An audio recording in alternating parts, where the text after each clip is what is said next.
اللہ اکبر کبیرہ والحمد للہ کثیرہ وسبحان اللہ بکرۃ واسیلہ اللہم صلی علی محمد وعلی آل محمد کما صلیت علی ابراہیم وعلی آل ابراہیم انک حمید مجید اللہم بارک علی محمد وعلی آل محمد کما بارکت علی ابراہیم وعلی آل ابراہیم انک حمید مجید رب اشرح لی صدری ویسر لی امری واحلل عقدۃ من لسانی یفقهوا قولی واجعل لي وزيرا من أهلي رب زدني علما رب يسر ولا تعسر وتمم بالخير اللهم لا سهل إلا ما جعلته سهلا وأنت تجعل الحزن سهلا إذا شئت.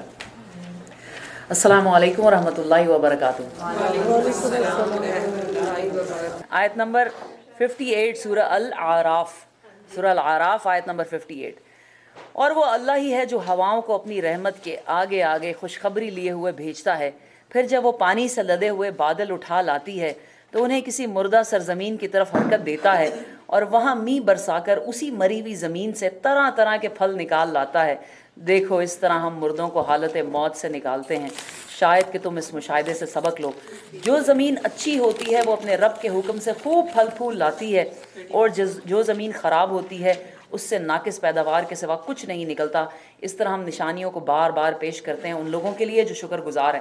اب اسی ایک پیراگراف کے اندر آپ سمجھیں کہ 3 آیتوں کے اندر آیت نمبر 50 کہاں سے 57 اور 50 2 آیتوں کے اندر وَالَّذِي يُرْسِلُ الرِّيَاحَ بُشْرًا بَيْنَ يَدَيْ رَحْمَتِهِ ادھر سے لے کر لقوم یشکرون تک اتنی اس میں ڈیپتھ ہے، اتنی ڈیپتھ ہے کہ اگر صرف ان 2 آیتوں کے اوپر اگر ہم آج پورا دن ڈسکس کریں نا تو یقین کریں کم ہے. لیکن آپ یہ دیکھیں سب سے پہلے تو اللہ تعالیٰ جو بارش کا ایک سائیکل بتا رہے ہیں وہ اتنا خوبصورت ہے.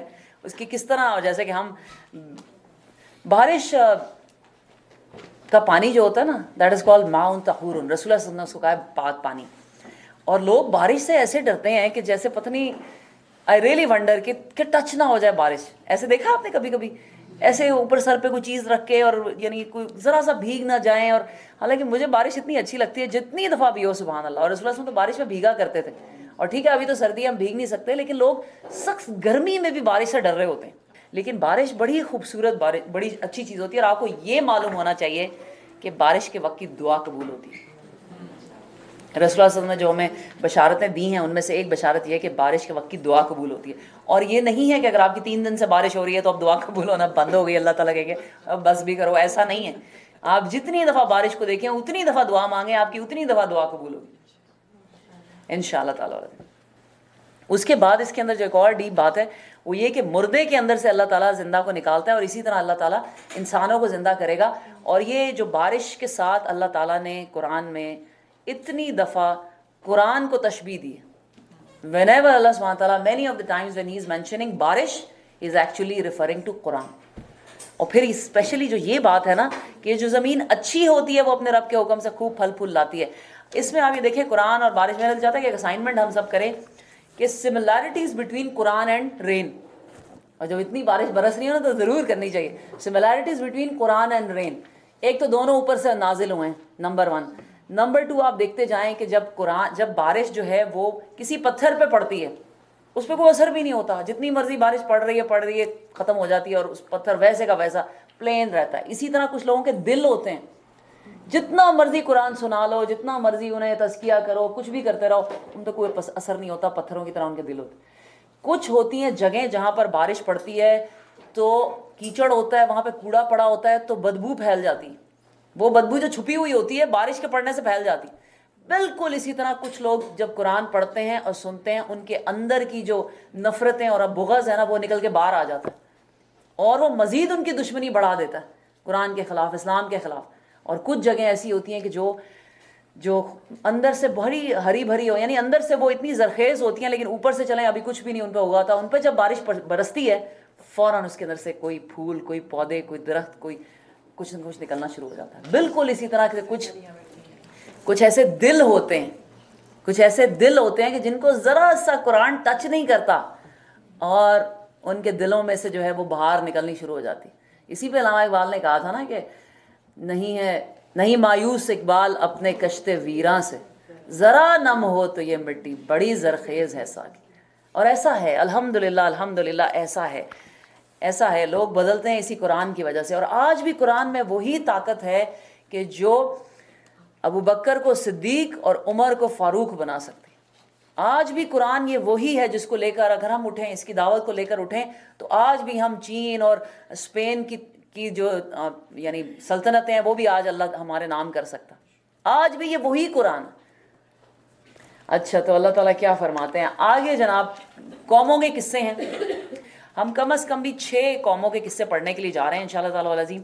اور آپ دیکھیں گے کہ مورل سب کی سٹوری سیم تھی، ان کے نبیوں کا طریقہ کار سیم تھا، ان کی دعوت سیم تھی، کس طرح ان کے قوموں نے انکار کیا اور پھر کیسے عذاب جو ہے وہ آیا سب کے اوپر. تھوڑی بہت چینجز ہر ایک میں اور تھوڑی ویریشن تو ہر، جیسے قوم صالح، حضرت صالح علیہ السلام کی قوم جو تھی مدین والے، ان کی تھوڑی فرق تھی. اسی طرح قوم لوط جو تھی ان کی فرق تھی، ڈس اوبیڈینس. لیکن مور اور لیس جو ہے نا وہ بالکل ایک ہی طریقہ تھا اور ایک ہی سب راستے پہ چلے اور ایک ہی انجام سب کا نکلا. تو ہم شروع کرتے ہیں انشاءاللہ تعالیٰ العظیم. سب سے پہلے قوم نوح کا ذکر ہے. اعوذ باللہ من الشیطان الرجیم. لقد ارسلنا نوحا الى قومه فقال یا قوم اعبدوا اللہ ما لکم من الہ غیرہ انی اخاف علیکم عذاب یوم عظیم.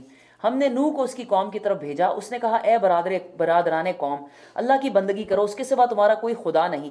میں تمہارے حق میں ایک ہولناک دن کے عذاب سے ڈرتا ہوں. اس کی قوم کے سرداروں نے جواب دیا ہم کو تو یہ نظر آتا ہے کہ تم سری گمراہی میں مبتلا ہو. نوح نے کہا اے برادران قوم، میں کسی گمراہی میں نہیں پڑا ہوں، بلکہ میں رب العالمین کا رسول ہوں. تمہیں اپنے رب کے پیغامات پہنچاتا ہوں، تمہارا خیر خواہ ہوں، اور مجھے اللہ کی طرف سے وہ کچھ معلوم ہے جو تمہیں معلوم نہیں. کیا تمہیں اس بات پر تعجب ہوا کہ تمہارے پاس خود تمہاری قوم کے ایک آدمی کے ذریعے سے تمہارے رب کی یاد دہانی آئی تاکہ تمہیں خبردار کر دے اور تم غلط روی سے بچ جاؤ اور تم پر رحم کیا جائے؟ مگر انہوں نے اس کو جھٹلا دیا. آخر کار ہم نے اسے اور اس کے ساتھیوں کو ایک کشتی میں نجات دی اور ان لوگوں کو ڈبو دیا جنہوں نے ہماری آیات کو جھٹلایا تھا. یقیناً وہ اندھے لوگ تھے. اور عاد کی طرف ہم نے ان کے بھائی، اب نمبر 2 ہے عاد کے بھائی عاد کی طرف ہم نے ان کے بھائی، یعنی قوم کا نام عاد تھا اور نبی کا نام تھا ہود، ان کے بھائی ہود کو بھیجا. اس نے کہا اے برادران قوم، اللہ کی بندگی کرو، اس کے سوا تمہارا کوئی خدا نہیں. ایک ہی بات ہے، صرف ایک ہی بات ہے. وہ کیا ہے؟ یا قوم اعبدوا اللہ ما لکم من الہ غیرہ، اس کے سوا تمہارا کوئی خدا نہیں. پھر کیا تم غلط روی سے پرہیز نہ کرو گے؟ اس کی قوم کے سرداروں نے جو اس کی بات ماننے سے انکار کر رہے تھے جواب میں کہا ہم تو تمہیں بے عقلی میں مبتلا سمجھتے ہیں اور ہمیں گمان ہے کہ تم جھوٹے ہو. اس نے کہا اے برادران قوم، میں بے عقلی میں مبتلا نہیں ہوں، بلکہ میں رب العالمین کا رسول ہوں. تم کو اپنے رب کے پیغامات پہنچاتا ہوں اور تمہارا ایسا خیر خواہ ہوں جس پر بھروسہ کیا جا سکتا ہے. کیا تمہیں اس بات پر تعجب ہوا کہ تمہارے پاس خود تمہاری اپنی ایک قوم کے آدمی کے ذریعے سے تمہارے رب کی یاد دہانی آ گئی تاکہ وہ تمہیں خبردار کر دے؟ بھول نہ جاؤ کہ تمہارے رب نے نوح کی قوم کے بعد تم کو اس کا جانشین بنایا اور تمہیں خوب تن و مند کیا. پس اللہ کی قدرت کے کرشمے یاد رکھو، امید ہے کہ فلاح پاؤ گے.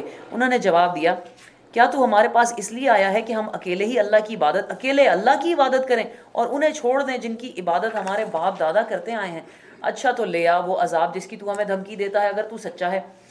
اس نے کہا تمہارے رب کی پھٹکار تم پر پڑ گئی اور اس کا غضب ٹوٹ پڑا. کیا تم مجھ سے ان ناموں پر جھگڑتے ہو جو تم نے اور تمہارے باپ دادا نے رکھ لیے ہیں جن کے لیے اللہ نے کوئی سند نازل نہیں کی ہے؟ اچھا تو تم بھی انتظار کرو اور میں بھی تمہارے ساتھ انتظار کرتا ہوں. آخرکار ہم نے اپنی مہربانی سے ہود اور اس کے ساتھیوں کو بچا لیا اور لوگوں کی جڑ کاٹ دی جو ہماری آیات کو جھٹلا چکے تھے اور ایمان لانے والے نہ تھے. نمبر 3 اور سمود کی طرف ہم نے ان کے بھائی صالح کو بھیجا. اس نے کہا اے برادران قوم، اللہ کی بندگی کرو، اس کے سوا تمہارا کوئی خدا نہیں. تمہارے پاس تمہارے رب کی طرف سے کھلی دلیل آ گئی ہے. یہ اللہ کی اونٹنی تمہارے لیے ایک نشانی کے طور پر ہے، لہٰذا اسے چھوڑ دو کہ خدا کی زمین میں چرتی پھرے. اس کو کسی برے ارادے سے ہاتھ نہ لگانا ورنہ ایک دردناک عذاب تمہیں لے گا. یاد کرو وہ وقت جب اللہ نے قوم عاد کے بعد تمہیں اس کا جانشین بنایا اور تم کو زمین میں یہ منزلت بخشی کہ آج تم اس کے ہموار میدانوں میں عالی شان محل بناتے ہو اور اس کے پہاڑوں کو مکانات کی شکل میں تراشتے ہو. پس اس کی قدرت کے کرشموں سے غافل نہ ہو جاؤ اور زمین میں فساد برپا نہ کرو. اس کی قوم کے سرداروں نے جو بڑے بنے ہوئے تھے کمزور طبقے کے ان لوگوں سے جو ایمان لے آئے تھے کہا کیا تم واقعی یہ جانتے ہو کہ صالح اپنے رب کا پیغمبر ہے؟ انہوں نے جواب دیا بے شک جس پیغام کے ساتھ وہ بھیجا گیا ہے اسے ہم مانتے ہیں. ان بڑائی کے مدعیوں نے کہا جس چیز کو تم نے مانا ہے ہم تو اس کے منکر ہیں. پھر انہوں نے اس اونٹنی کو مار ڈالا اور پورے تمرد کے ساتھ اپنے رب کی حکم کی خلاف ورزی کر گزرے. اور صالح نے کہہ دیا کہ لے آ وہ، اور صالح سے کہہ دیا کہ لے آ وہ عذاب جس کی تو ہمیں دھمکی دیتا ہے اگر تو واقعی پیغمبروں میں سے ہے۔ آخرکار ایک دہلا دینے والی آفت نے انہیں آ لیا اور وہ اپنے گھروں میں اوندے پڑے کے پڑے رہ گئے۔ اور صالح یہ کہتا ہوا ان کی بستیوں سے نکل گیا کہ اے میری قوم، میں نے اپنے رب کا پیغام تمہیں پہنچا دیا اور میں نے تیری بہت ہی خیر خواہی کی، مگر میں کیا کروں کہ تجھے اپنے خیر خواہ پسند ہی نہیں ہے۔ نمبر 4، اور لوط کو ہم نے پیغمبر بنا کر بھیجا۔ پھر یاد کرو جب اس نے اپنی قوم سے کہا، کیا تم ایسے بے حیا ہو گئے ہو کہ وہ فحش کام کرتے ہو جو تم سے پہلے دنیا میں کسی نے نہیں کیا؟ تم عورتوں کو چھوڑ کر مردوں سے اپنی خواہش پوری کرتے ہو۔ حقیقت یہ ہے کہ تم بالکل ہی حد سے گزر جانے والے لوگ ہو۔ مگر اس کی قوم کا جواب اس کے سوا کچھ نہ تھا کہ نکالو ان لوگوں کو اپنی بستیوں سے، بڑے پاک باز بنتے ہیں۔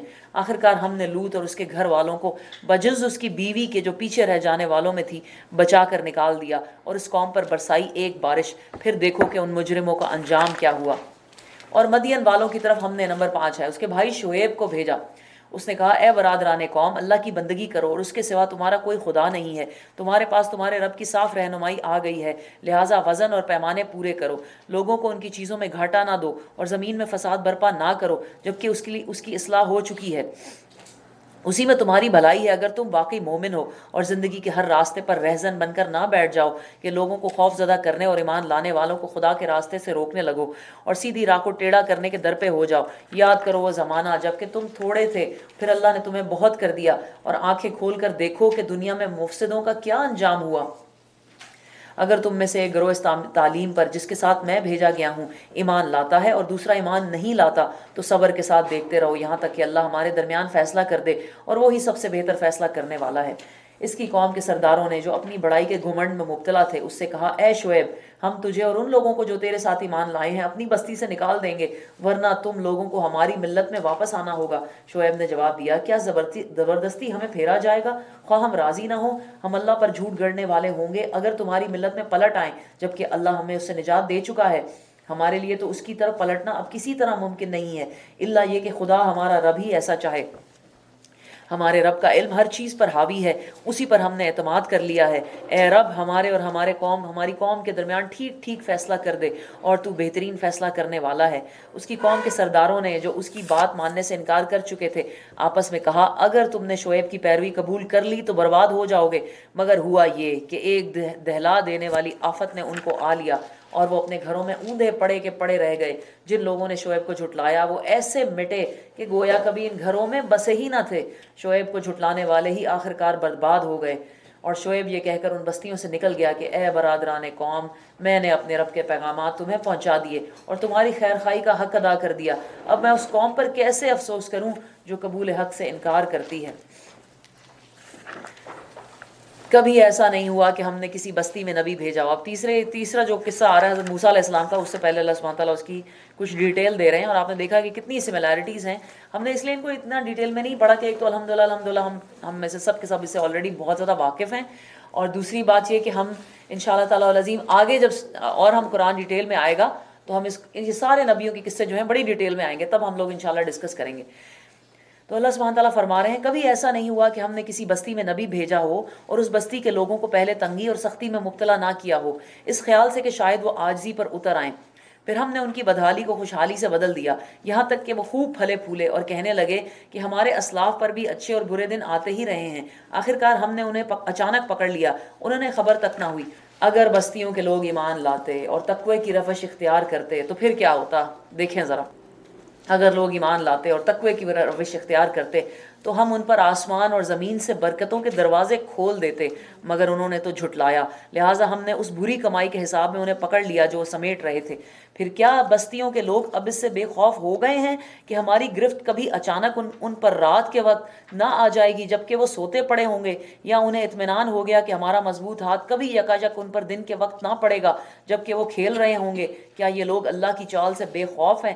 حالانکہ اللہ کی چال سے وہی قوم بے خوف ہوتی ہے جو تباہ ہونے والی ہو۔ اس میں ایک بات جو ہمیں، دو باتیں بلکہ نوٹس کرنی چاہیے، کہ یہ جو ساری قصے سنائے جا رہے ہیں یہ قریش کو سنائے جا رہے ہیں۔ سورہ الاعراف جو ہے یہ مکی صورت ہے اور یہ بالکل آخری زمانے کی صورت ہے، تو اللہ سبحانہ تعالیٰ قوموں کے قصے بیک ٹو بیک سنا کر قریش کو جو ہے بار بار وارن کر رہے ہیں کہ دیکھو یہی سب کچھ جو ان قوموں کے ساتھ ہوا تمہارے ساتھ بھی ہو سکتا ہے، یہ جو تم سے پہلے کی قومیں تھیں یہ تم سے بھی زیادہ اونچے مرتبے والی تھی، تم سے بھی زیادہ زور آور تھی، تم کیا چیز ہو؟ اگر اللہ انہیں تباہ کر سکتا ہے تمہیں بھی کر سکتا ہے. یہ ایک پہلی بات. دوسری بات یہ کہ ہم اگر یہ سوچیں کہ سبحان اللہ ہم جیسے ماحول میں رہتے ہیں، جیسے معاشرے میں رہتے ہیں، یا ایون پوری دنیا کا یہ حال ہے، دنیا اتنی بری ہو چکی ہے کہ جیسے وہ کہا جاتا ہے کہ اب قیامت آ ہی جانی چاہیے، کہ حالات دنیا کے اس قدر برباد ہو چکے ہیں، تو یہ عذاب کیوں نہیں آتے؟ جبکہ اللہ تعالیٰ کہہ رہے ہیں کہ ابھی بھی یہ عذاب آ سکتے ہیں. تو ایک تو قریش کو سنایا جا رہا ہے، اور قریش پہ یہ عذاب آیا تھا لیکن ان کے عذاب کی شکل فرق تھی. وہ عذاب کی شکل تھی فتح مکہ کے بعد، جب اللہ سبحانہ تعالیٰ نے حکم دیا تھا کہ اب بھی جو ان میں انکار کریں گے یا تو اسے جلا وطن کر دو، یہاں سے نکال دو. ظاہر ہے کہ اللہ سبحانہ تعالیٰ نے حکم دیا تھا کہ اب اس کے بعد کوئی مکہ اور مدینہ میں نہیں رہ سکے گا جو مشرک ہوگا. تو یہ ان کے عذاب کی شکل جو تھی وہ فرق تھی، یعنی اس علاقے میں جو اس طرح کا عذاب آیا تھا. اور بہرحال سبحان اللہ، اللہ سبحانہ تعالیٰ نے رسول اللہ صلی اللہ علیہ وسلم کی دعا کی وجہ سے ان کو اس طرح مسخ کی جو ہے وہ سزا نہیں دی تھی. تو یعنی کہ ان کو نہ تو ان کو اسی طرح یعنی مکمل طور پہ ختم کیا تھا، اور نہ ہی ان کو مسخ یعنی ان کے چہرے وغیرہ مسخ کیے تھے، کیونکہ الحمدللہ میجورٹی جو تھی اس میں رسول اللہ صلی اللہ علیہ وسلم پر ایمان لے آئی تھی. تو ایک تو یہ ریزن. لیکن اب یہ عذاب نہیں آتے. کیوں نہیں آتے؟ بڑی سمپل اینڈ لاجیکل ریزن، کیونکہ اب نبی ہی نہیں ہے.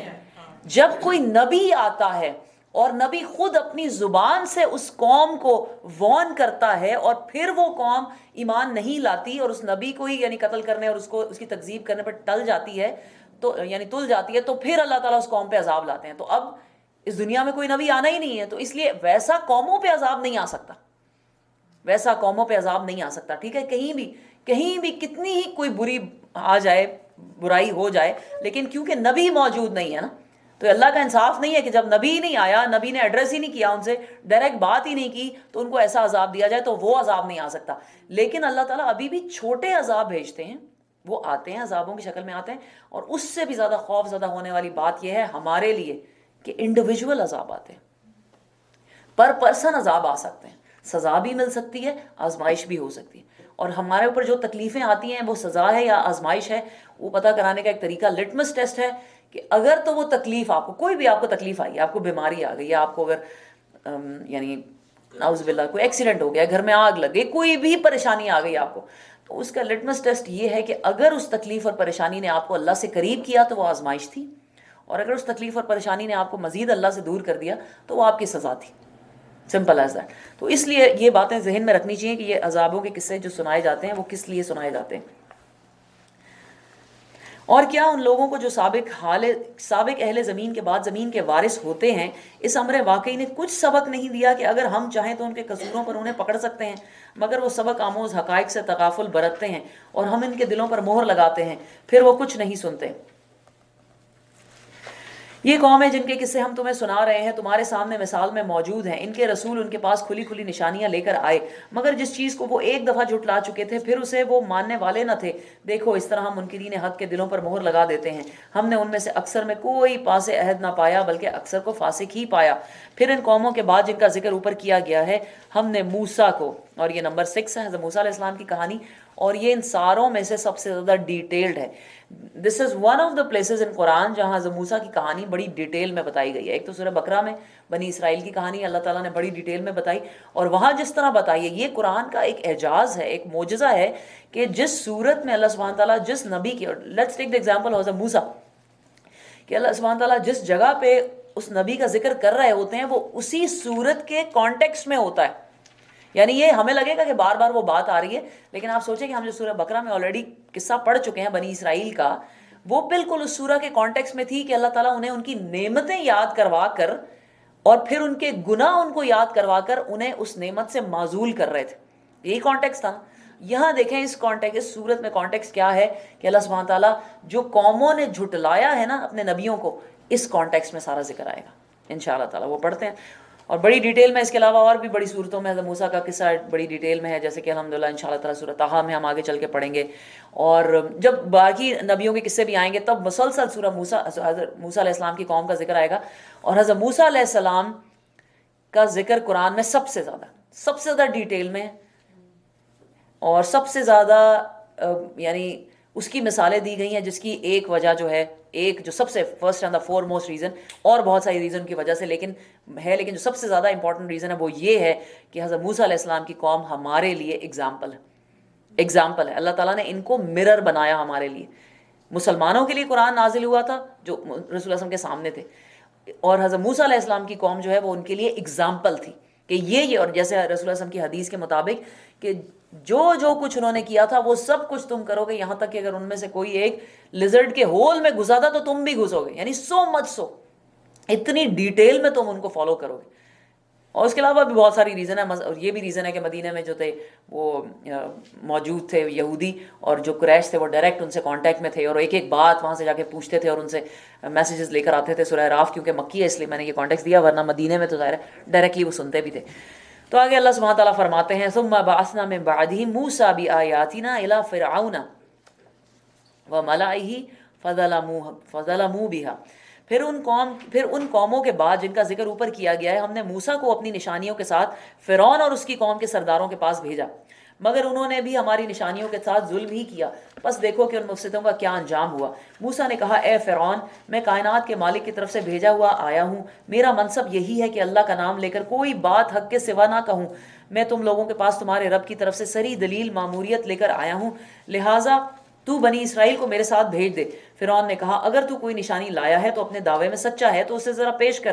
موسیٰ نے اپنا عصا پھینکا اور یکا یک وہ ایک جیتا جاگتا اژدہا بن گیا. اس نے اپنی جیب سے ہاتھ نکالا اور سب دیکھنے والوں کے سامنے وہ چمک رہا تھا. یہ دو ذاتی معجزے تھے جو حضرت موسیٰ علیہ السلام کو دیے گئے تھے. ایک تو یہ کہ ان کا پاس جو عصا تھا وہ سام بن جاتا تھا, اور جو ان کا ہاتھ تھا جب وہ اس کو ڈالتے تھے اپنے یعنی اپنے گریبان میں یا اپنے انڈر آرم پہ رکھتے تھے تو نکالتے تھے تو وہ چمکتا ہوا تھا, اس میں سے لائٹ نکلتی تھی. اس پر فرعون کی قوم کے سرداروں نے آپس میں کہا کہ یقیناً یہ شخص بڑا ماہر جادوگر ہے, تمہیں تمہاری زمین سے بے دخل کرنا چاہتا ہے, اب کہو کیا کہتے ہو. پھر ان سب نے فرعون کو مشورہ دیا کہ اسے اور اس کے بھائی کو انتظار میں رکھو اور تمام شہروں میں ہر کارے بھیج دو کہ ماہر فن جادوگر کو اپنے پاس لے آئیں. چنانچہ جادوگر فرعون کے پاس آ گئے. انہوں نے کہا اگر ہم غالب رہے تو ہمیں اس کا صلہ ضرور ملے گا. فرعون نے جواب دیا ہاں, اور تم مقرب بارگاہ ہوگے. پھر انہوں نے موسیٰ سے کہا تم پھینکتے ہو یا ہم پھینکیں.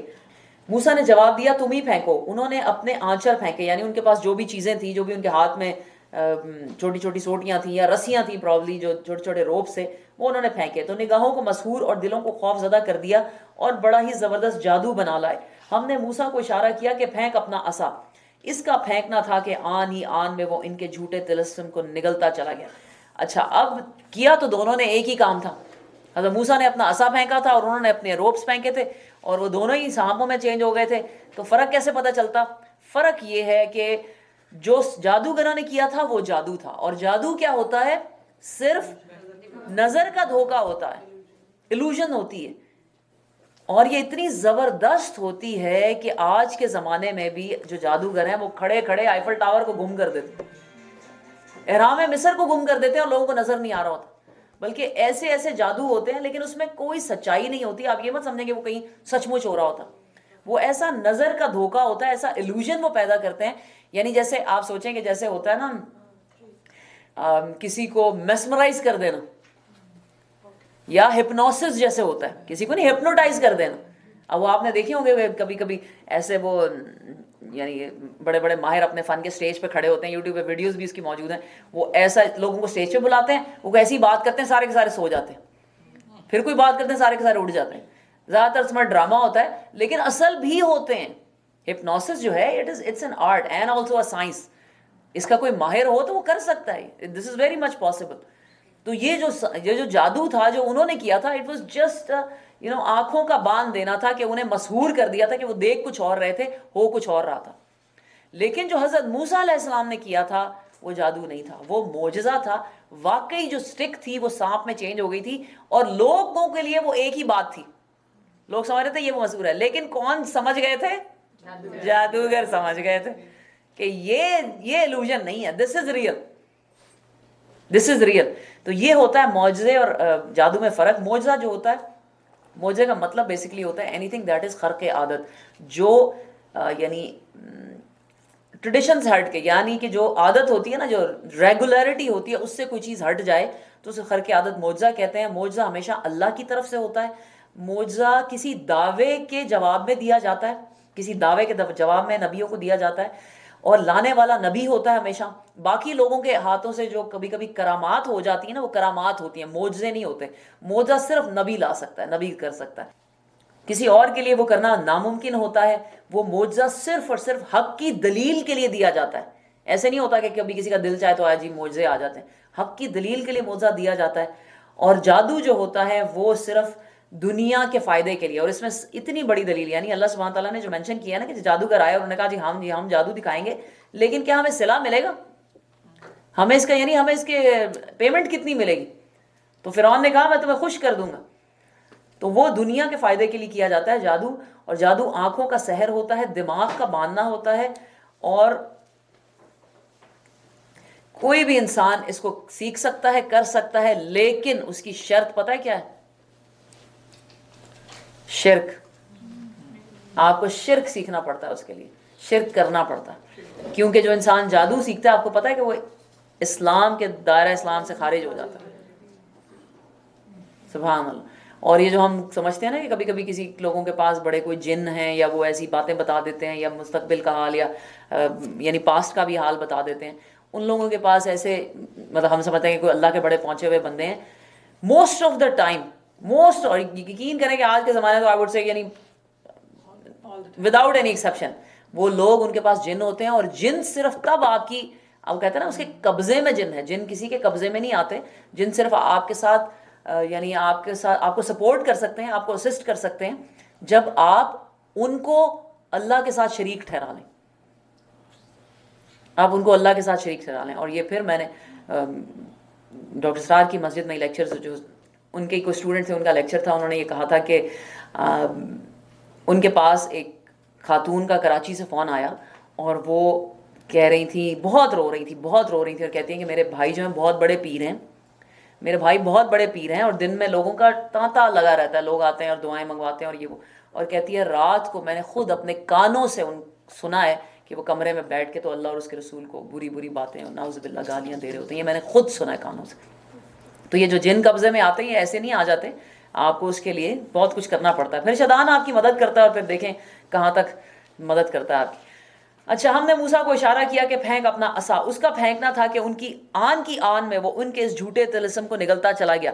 اس طرح جو حق تھا وہ حق ثابت ہوا، اور جو کچھ انہوں نے بنا رکھا تھا وہ باطل ہو کر رہ گیا.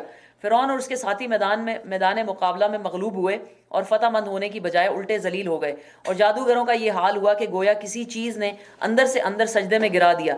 کہنے لگے ہم نے مان لیا رب العالمین کو، اس رب کو جسے موسیٰ اور ہارون مانتے تھے. یعنی ان کو پتہ چل گیا. یعنی آپ سوچیں کہ یہ سارا واقعہ جو ہوا تھا نا فرعون کا، کہ وہ جادوگروں کو بلاؤ اور یہ ان کی خوش قسمتی تھی کہ یہ ایمان لے آئے. جو اتنے بڑے شرک میں پڑے ہوئے تھے، جادوگر تھے خود، وہ ایمان لائے.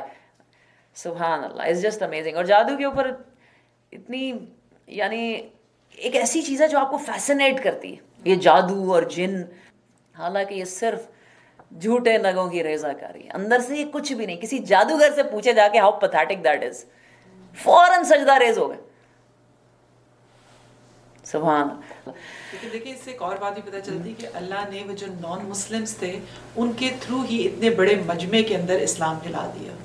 رائٹ، ادروائز اگر حضرت موسیٰ اگر انڈیویجولی کرتے تو it would have been so hard.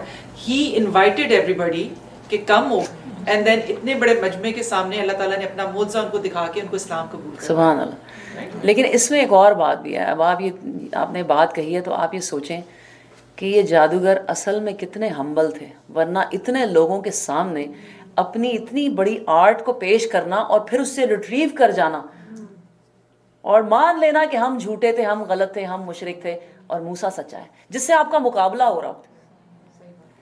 سوچیں ہمارے اندر ہے یہ چیز.